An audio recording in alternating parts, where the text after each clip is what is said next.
আমাদের মৃত্যু কি পূর্ব থেকেই অবধারিত থাকে যে আমাদের কিভাবে মৃত্যু হবে, নাকি আমাদের কর্মফল দ্বারা নির্ধারিত হয়?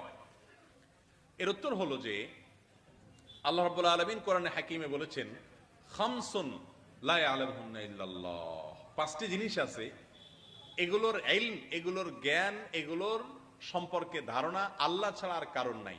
কেউ সেটা সম্পর্কে অগ্রিম বলতে পারে না, একমাত্র আল্লাহ জানেন। তন্মধ্যে থেকে একটা হলো যে অমা তাদরি নাফসুন বিআইয়ি আরদিন তামুত।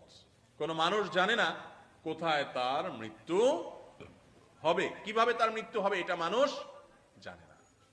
অনুমান করতে পারে, ধারণা করতে পারে, কিন্তু চূড়ান্ত নলেজ একমাত্র আল্লাহ তাআলার কাছে সংরক্ষিত। এখন কথা হলো, তাহলে আমাদের হায়াত কি সুনির্দিষ্ট, নাকি আমাদের ইবাদতের উপরে ভ্যারি করে? অর্থাৎ ইবাদত করলে হায়াত বাড়ে, ইবাদত না হলে হায়াত কমে, ব্যাপারটা এরকম কিনা? যদি ইবাদত করলে হায়াত